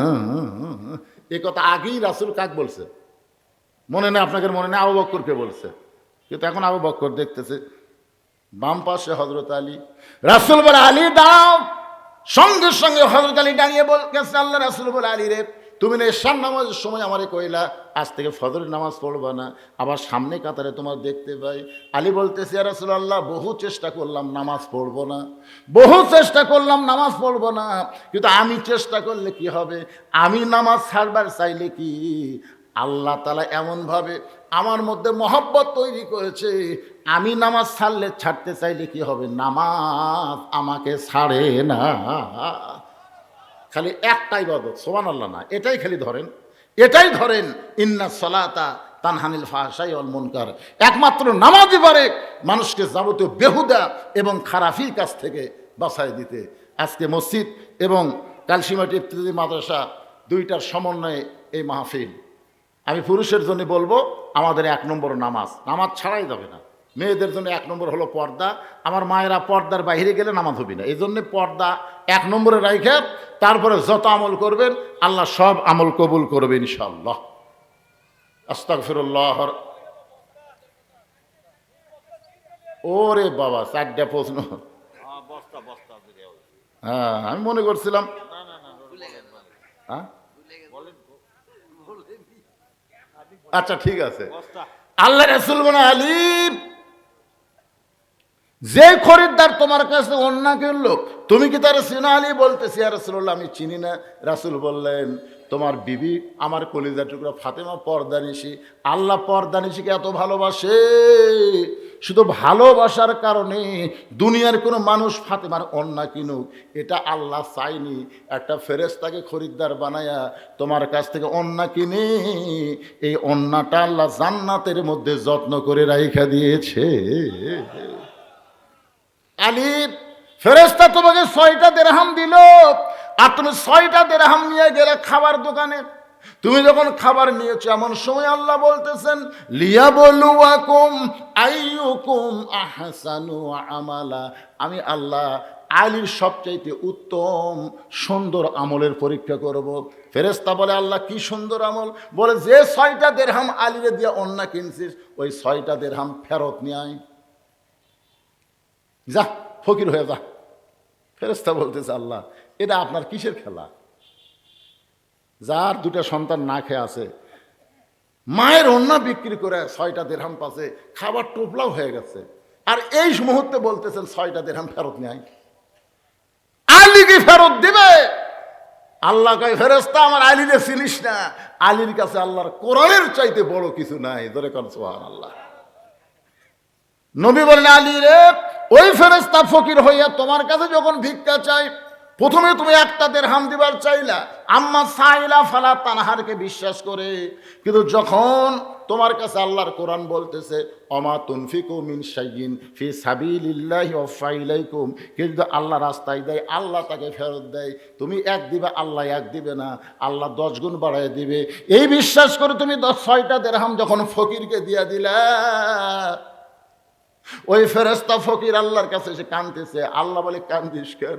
বলে আল্লাহ এইভাবে টাকা সিনা ডাকাতের চাইতেও খারাপ, খাবার টোপলা হাত দিয়ে নিবে, এমন সময় 6টা দিরহাম তুমি নিয়ে আসলা। আল্লাহ বলে ফেরেশতা রে তুই বুঝিস না, আমি যে দিবার চাইছি এটা আলী বিশ্বাস করে দিছে, করে কারণ সুবহানাল্লাহ, যা যা একটা উট নিয়ে বাজারে যা। রাসূল বলে আলী রে, ওই ফেরেশতা উটওয়ালা হইয়া একটা উট তোমার কাছে 100 দিরহামে বাকি বিক্রি করলো, তুমি বাকিটা উটটা নিলা, যেই মাত্র উট বিক্রি করবার কাছে বাজারে, ওই ফেরেশতাকে আল্লাহ খরিদ্দার বানায়া 160 দিরহাম দিয়ে উটটা কিনে 100 দিরহাম ফেরত দিলা, বাকি 60টা দিরহাম নিয়ে তুমি 2 বস্তা খাবার কিনলা। রাসূল বলে আলী রে, এইটা জানানোর জন্য শুধু তুমি না দুনিয়ার সমস্ত মানুষকে বিশ্বাস করা লাগবে, আল্লাহর কোরআন অনুযায়ী কেউ যদি আল্লাহ রাস্তায় 1টা দেয় আল্লাহ থেকে 10 গুণ বাড়ায়া দেয়। এই বিশ্বাস আমাদের অন্তরে রাখা লাগবে। সেই বিশ্বাস আপনারা দান করছেন। মসজিদের দান বাক্স যখন সামনে আসে তখন আপনার মন কি কয়? মিন শারিল ওয়াসওয়াসিল খান্নাস, চোখ বন্ধ করে দেখেন কি আছে পকেটত, কি আছে? 500 টাকা, 200 টাকা, 100 টাকা, 10 টাকা নেই, মানে খুঁজা দেখতেছেন 10 টাকা নেই, তখন দান বাক্স এত জোরে মারছেন ভাইরে, 3 জন পার হয়ে গেছে, ওরা 3 জন আপনার উপর খুশি হয়ে দোয়া করতেছে আল্লাহ এর হাতত বল আছে রে, উনিও বাঁচলো আমাকেও বাঁচালো। তখন কান্দের ফেরেশতা কয় আল্লাহ কি লেখমো, এর পকেটত 500 টাকা আছে, 200 টাকা আছে, 100 টাকা আছে, খালি 10টা টাকা না থাকার কারণে যে হারে ঠেলা মারছে, আমরা লেখমো কি? আল্লাহ বলতেছে লেখা বন্ধ, লেখা লাগবে না, লেখা লাগবে না, কারণ ও তো দান বাক্স ঠেলা মারে নাই, ওই জান্নাত ঠেলা মারছে, জান্নাত। এই জন্য যখন কোনো ব্যাগ যায়, রুমাল যায়, আল্লাহর রাস্তায় দিবেন, সিনা ছুটাটা দিবেন না ভালোটা দিবেন, সেটাও আল্লাহ কোরআনে বলেছে লান তানালুল বিররা হাত্তা তুনফিকু মিম্মা তুহিব্বুন, তুমি যেইটাকে মহব্বত করো এইটা আল্লাহ রাস্তায় তুমি দিয়ে দাও। ভাইজান দীর্ঘ সময় আলোচনা করলাম, এখন ইস্তেগফার দোয়া। ভাই কিছু বলবেন নাকি? আল্লাহুম্মা বারিক আলা মুহাম্মাদ, আস্তাগফিরুল্লাহ ওয়া আতুবু ইলাইহি, আল্লাহুম্মা আমিন। আয় আল্লাহ তাআলা, সেই মাগরিবের নামাজের পর থেকে দীর্ঘ সময় পর্যন্ত তোমার বান্দা বান্দিরা আরামের বাড়ি বাদ দিয়া আল্লাহ এখন পর্যন্ত রাতের খাওয়া দাওয়া হয় নাই, সব কিছু বাদ দিয়ে তোমার মহব্বতে কোরআন হাদিস আলোচনা শোনার শেষে আমি গুনাহগারের সঙ্গে রহমতের দরজায় ফকির হয়ে দোকানে হাত তুলেছে। মেহেরবানি করে আজকের মাহফিল আমাদের সকলের হেদায়েতের জন্য, নাজাতের জন্য, জান্নাতের জন্য কবুল করো। এই মাহফিলের শুরু থেকে শেষ পর্যন্ত যত আলোচনা হয়েছে আল্লাহ, এর মধ্যে যদি ত্রুটি হয়, ভুল হয়, মাফ করে দাও। এর যা হাদিয়া মঞ্জুর করো সোনার মদিনায় নবী পাকের রওজা মোবারকে আল্লাহ কবুল করে নাও। তামাম আম্বিয়ায়ে কেরাম, আসহাবে কেরাম, তাবিঈন কেরাম, তাবা তাবিঈন কেরাম, আমরা যারা হাত তুলেছি আমাদের জনম দুঃখনী মা দরদের বাবা যাদের কবরে গেছে, সকলে বলেন রব্বি রাহমহুমা কামা রব্বায়ানি সগীরা। আমাদের দাদা দাদি, নানান আত্মীয় স্বজন যারা কবরবাসী হয়ে গেছে আল্লাহ তাদের কবরকে জান্নাতের টুকরা কবুল করো। এই কালসিমাটি গ্রামের উপরে রহমত বরকতের দরজা খুলে দাও। এই মসজিদ মাদ্রাসাকে কিয়ামত পর্যন্ত কবুল করে নাও। আমার ওস্তাদ ওসমান গনি রহমতুল্লাহ আলাইহির কবর আল্লাহ জান্নাতের টুকরা হিসেবে কবুল করে নাও। ও মাবুদ, মা বোনদেরকে পর্দানিশি কবুল করো। আমাদের মধ্যে আমরা যারা অসুস্থ অবস্থায় আছি আল্লাহ সবাইকে সুস্থতার নিয়ামত দান করো। শুধু কোরআনের ওয়াজ শুনবো না, আগামীতে বাংলার জমিনে কোরআন দিয়ে চলতেছে এই দৃশ্য আমাদের সবাইকে দেখার তৌফিক দিয়ে দাও আল্লাহ। আমি গুনাহগার বলে দোয়া ফিরাই দিও না আল্লাহ। আজকের মাহফিলের সম্মানিত সভাপতি অসুস্থ মানুষ, তাকে সুস্থতা দান করো, তার হায়াতে তাইবা দান করো। আজকের মাহফিলের সহসভাপতিকে আল্লাহ তুমি কবুল করো। প্রধান অতিথি যুবক মানুষ, তাকে কবুল করো। আমার ডিলু ভাইকে আল্লাহ তুমি কবুল করো। অনেক বিশেষ অতিথি এসেছে আল্লাহ, তাদের সকলকে আল্লাহ তুমি কবুল করে নাও আল্লাহ। আলেম ওলামা আমার সঙ্গে হাত তুলেছে আল্লাহ, যার দুই হাত পছন্দ হয় সেই দুই হাতের উসিলাই আজকের মাহফিলকে কবুল করো। যেদিন আমাদের মৃত্যু হবে দিনটা যেন জুমার দিন হয়, মাসটা যেন রমজান মাস হয়, ইমানের সাথে ইজ্জতের সাথে দুনিয়া থেকে বিদায় নেওয়ার কালে আমাদের জবানে জারি করে দিও লা ইলাহা ইল্লাল্লাহু মুহাম্মাদুর রাসূলুল্লাহ। আমি ছাত্র জীবনে একবার মাস্তানে দেখছি জিকির কাক কয় মাহাস্তান। আপনারা এতগুলো মরদ মানুষ কলেমার জিকির, তাও প্যান প্যান করতেছেন। ওরা কলেমার জিকির করে, ওরকে জিকির হলো আমার দয়াল বাবা। আয় হায় ঝাঁকিরে একজন মাঝখান থেকে কিছু ওই ইল যখন কয় এরা আরো লাপায়। আপনার বলে তো ওই জিকির কি রহমানি না শয়তানি? আর আপনার রহমতের আল্লাহর জিকির করতেছেন, বল নাই। আসেন আল্লাহ বলতেছেন ওই ব্যক্তির চাইতে উত্তম কোনো ব্যক্তি নাই, যে ব্যক্তি আল্লাহ রাস্তায় মানুষকে দাওয়াত দেয়। শুধু দাওয়াত দেয় না, সে নিজে আমল করে। শুধু নিজে আমল করলে হবে না, সে মুসলমান হিসাবে জনগণের কাছে পরিচয় দেয়। সমস্যা হলো আমাদের বগুড়া সাতমাথায়, আপনি কোনোদিন সকালবেলা গেছেন বগুড়া সাতমাথা? সকালবেলা গিয়ে দেখবেন ওখানে কিছু লোক জিকির করে সাতমাথা। সে জিকিরটা এরকম ঢাকা ঢাকা ঢাকা ঢাকা ঢাকা ঢাকা ঢাকা ঢাকা ঢাকা ঢাকা ঢাকা ঢাকা জিকির করে। এমন ভাবে জিকির করতেছে, একজন আজগাই 16 ডিসেম্বর চলতেছে, তোর এখন কথা ঠিক কি রে, একজন দৌড়ে এসে ওর হাত ধরা বলতেছে, এই রাজাকারের বাচ্চা, এই যে জিকির করতেছে ওর হাত ধরা কয় রাজাকারের বাচ্চা। তো ভাই আমি রাজাকারের বাচ্চা কেমনে হলাম? কে রে পাগল, বগুড়ার মাটিতে দাঁড়িয়ে তুই ঢাকার জিকির করিস কেন? জিকির যদি করবার স্যার বগুড়া বগুড়া বগুড়া বগুড়া বগুড়া বগুড়া জিকির কর। তুই বগুড়ার মাটিতে দাঁড়ায় ঢাকার জিকির করিস। আজকে যখন আমরা কোরআনের হক কথা বলি, মানুষকে দুনিয়া থেকে যখন জান্নাতে যাওয়ার কথা বলি, কিভাবে জান্নাতে যাওয়া যায়, তখন কতগুলো মানুষ বলে আমরা রাজাকার। ধরে এখন কথা ঠিক কিনা? আপনি কি দুনিয়াতে থাকবেন? যেভাবে মোশন নিচ্ছেন মনে হচ্ছে কি যেন করে ফেলে দিচ্ছেন। 16ই ডিসেম্বর যেভাবে নাচতেছেন, গান গাচ্ছেন, 16ই ডিসেম্বরকে বিজয় দিবস পালন করতেছেন। 16এর বিজয় পালন করতে গিয়া আপনার ইমানের খবর কি একটা বড় খেয়াল করতেছেন না। এই যুবকেরা, মুরব্বী মানুষের কথা একটু মনোযোগ দিয়ে শোনো। আমরা স্বাধীনতার বিরুদ্ধে না, স্বাধীনতা মানে কি এইটাই তোমরা বোঝো না। একটু মনোযোগ দিয়ে শোনেন। লোকটা দৌড়ে এসে বলতেছে, রে রাজাকারের বাচ্চা, বগুড়ার মাটিতে বগুড়া বগুড়া জিকির করবি, ঢাকার জিকির করিস কেন? তখন বলতেছে যে ভাইজান তোমার কথাও ঠিক আছে, আমার জিকিরও ঠিক আছে। তুমি বলতেছো এটা বগুড়া ঠিক, কিন্তু আমি যে ঢাকা ঢাকা জিকির করতেছি এটাও ঠিক। তখন বলে তুমি বগুড়ার মাঝে ঢাকার জিকির করো, এটা কেমনে ঠিক? বলে ওই যে তাকায় দেখো, ওই যে তাকায় দেখো, হানিফ নামে একটা গাড়ি আছে, ওই গাড়ির হলাম আমি হেল্পার। আমি ওই গাড়ির হলাম কি? হেল্পার। আমি ওই গাড়িতে যারা চড়বে, এই হানিফ গাড়ি তাকে বগুড়া থেকে ঢাকা পৌঁছে দিবে। তুমি কি ঢাকার খবর জানো? খবর জানি কিন্তু দেখিনি। ঢাকা বাংলাদেশের রাজধানী, কিন্তু দেখা হয়নি ভাইরে। তোমার কি দেখবার মন চায়? রাস্তা চিনি না। দেখবার মন চাই ঠিকই, কিন্তু আমি রাস্তা চিনি না, যাবো কেমনে? তখন কয় পাগলা, তোকে রাস্তা চেনা লাগবে না, তাহলে 1000 টাকা দিয়ে একটা টিকিট কর। 1000 টাকা দিয়ে টিকিট করে গাড়ির ভিতরে গিয়ে বস। ভিতরে গিয়ে বসা লাগবে। আমার কথা কি বুঝলেন? ভিতরে গিয়ে বসা লাগবে।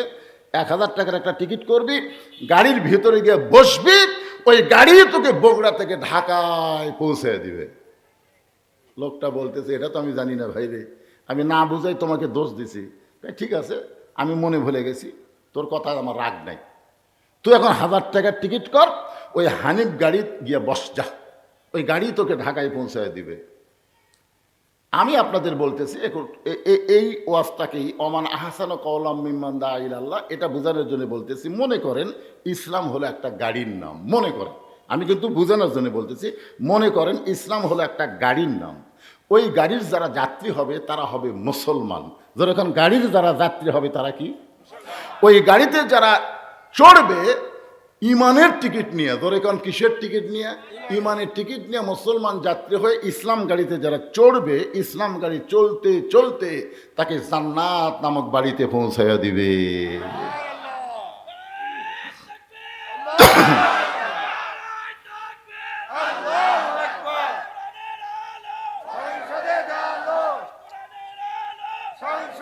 লিল্লাহে তাকবীর।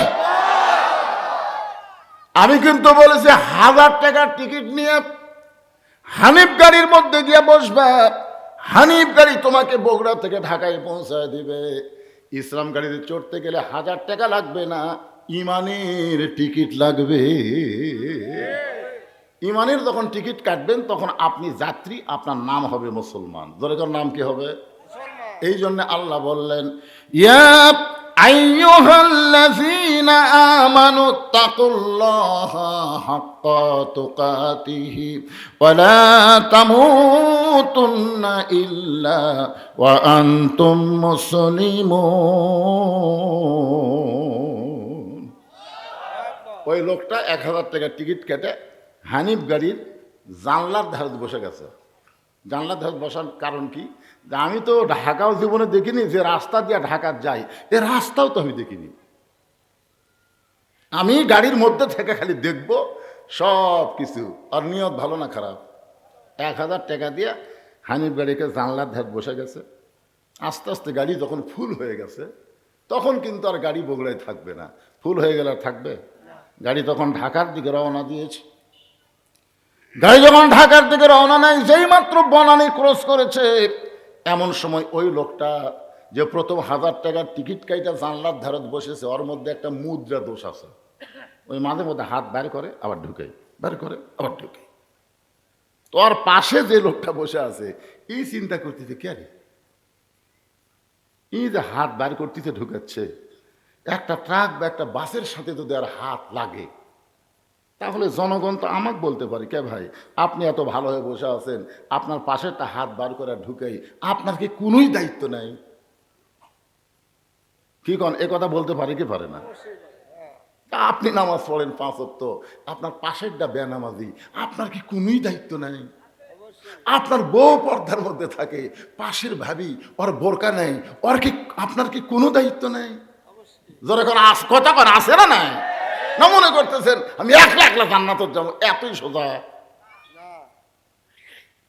যেই লোকটা জানলা দিয়ে হাত বার করে আর ঢুকাই, ওর পাশের লোকটা চিন্তায় পড়ে গেল।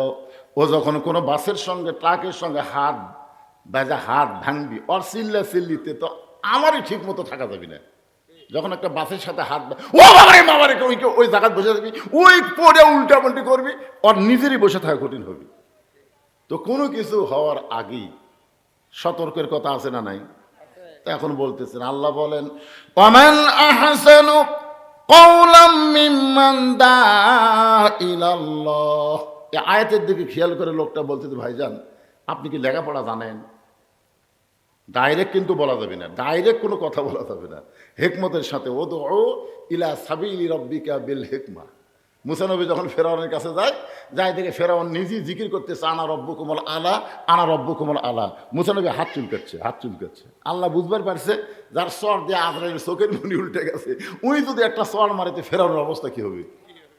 আল্লাহ কই, কেরে মুসা আমি কি কইছি? আমি বলছি ইযহাব ইলা ফিরাউন ইন্নাহু তাগা, যাও তুমি ফেরাউনের কাছে, ফেরাউন একটু তাগুত হয়ে গেছে, তাগুত দেখে তুমি তাকে মারো না, বরং তুমি তাকে হিকমতের সাথে আমার দাওয়াত দাও। জোরে খান সুবহানাল্লাহ।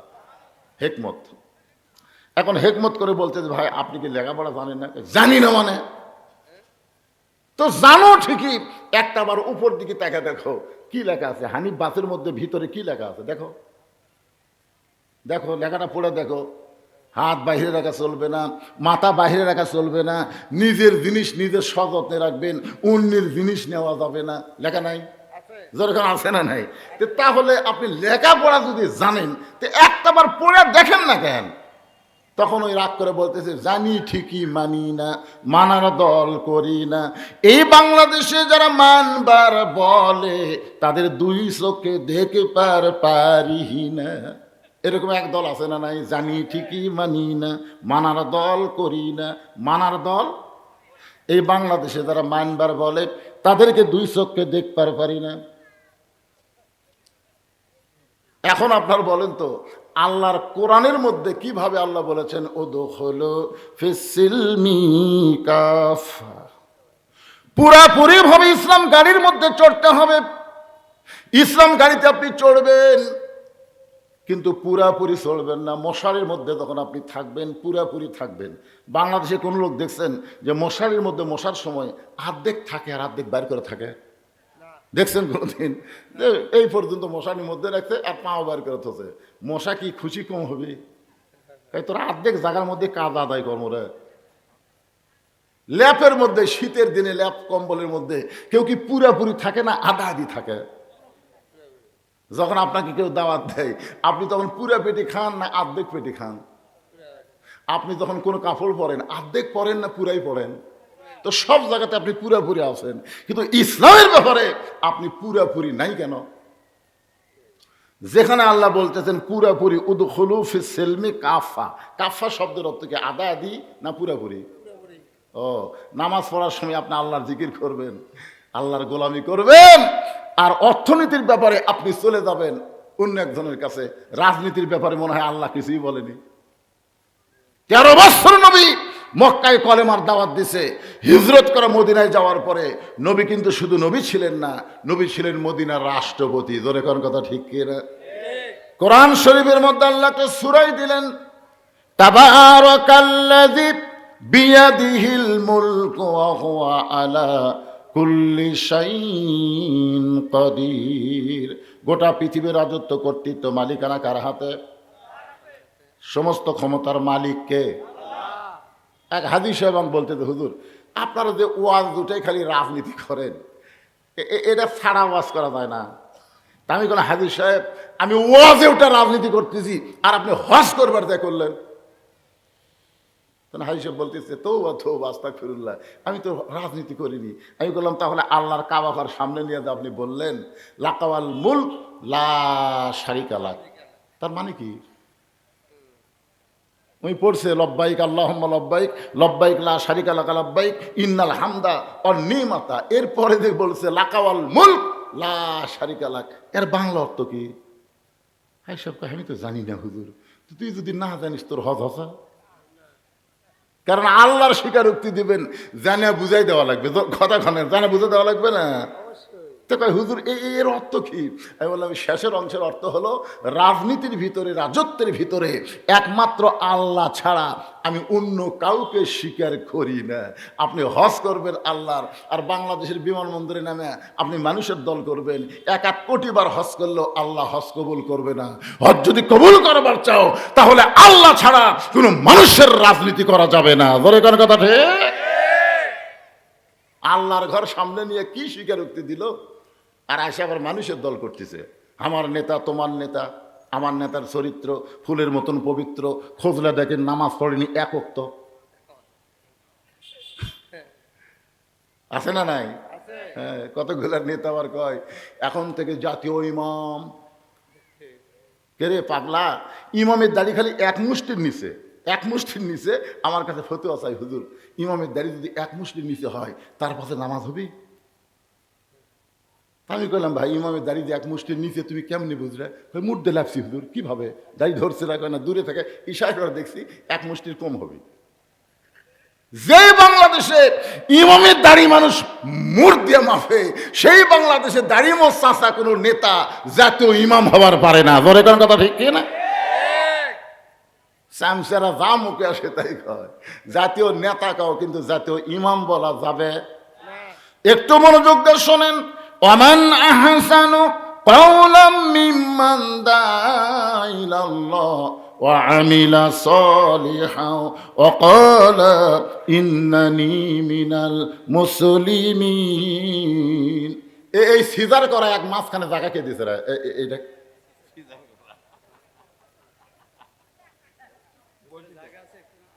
শোনেন, সিজার করা বাচ্চারা হচ্ছে অস্থির।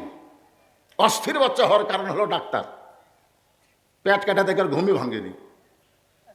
তো ঘুম না ভাঙ্গা ছেলে কি করবি? তখন ওই পেটের মধ্যে বাইর করে এইরকম একটা ঝাঁকি দেয়, বুঝলেন? এরকম মাথার উপর একটা ঘুরেন দেয়, ওই ঘুরানের চোটে করে কান্দা ওঠে।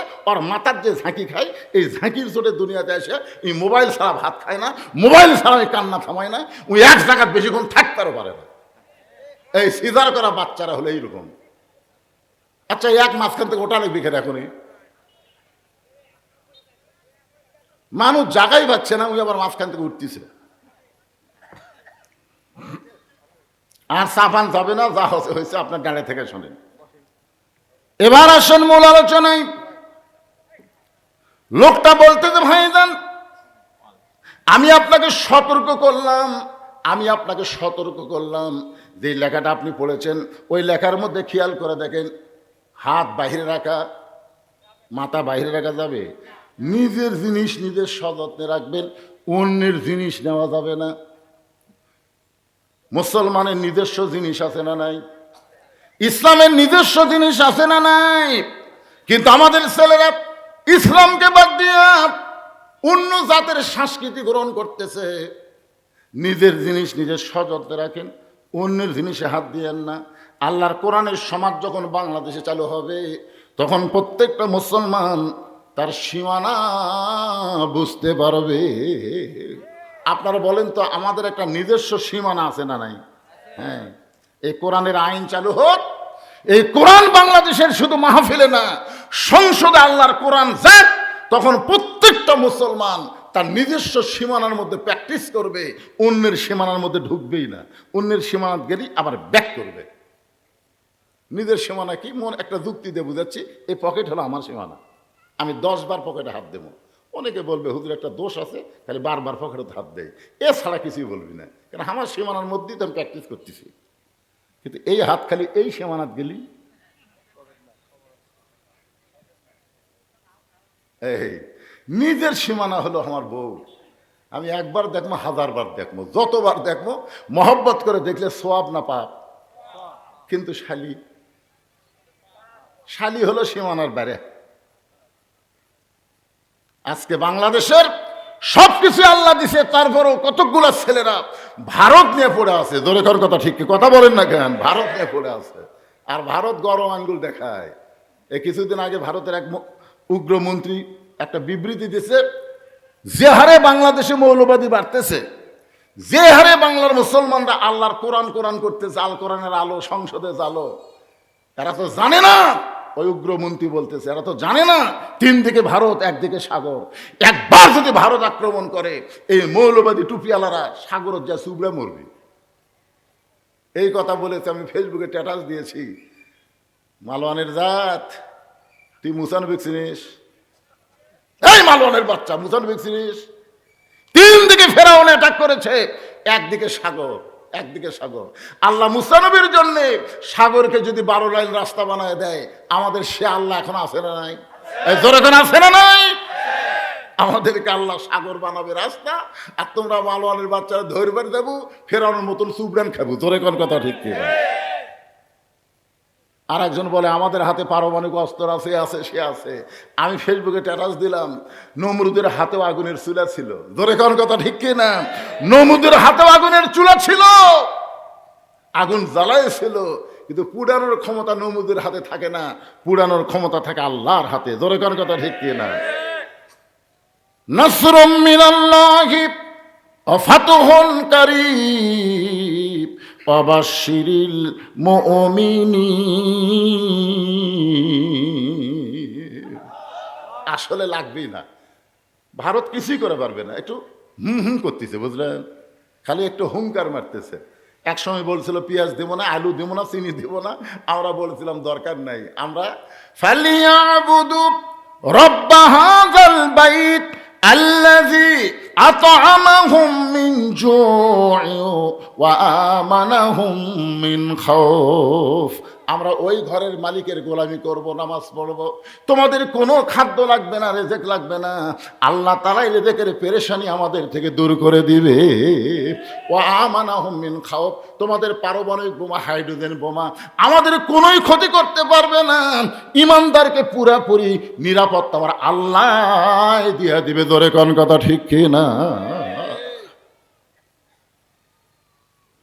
দেখতেছে, জানি ঠিকই, মানি না, মানার দল করি না, যারা মানবার কয় তার খুব দেখবারও পারি না। গাড়ি কিন্তু চলতে চলতে কি এক বেজাতির সাথে বসলাম রে, বাইর করে আর ঢুকাই।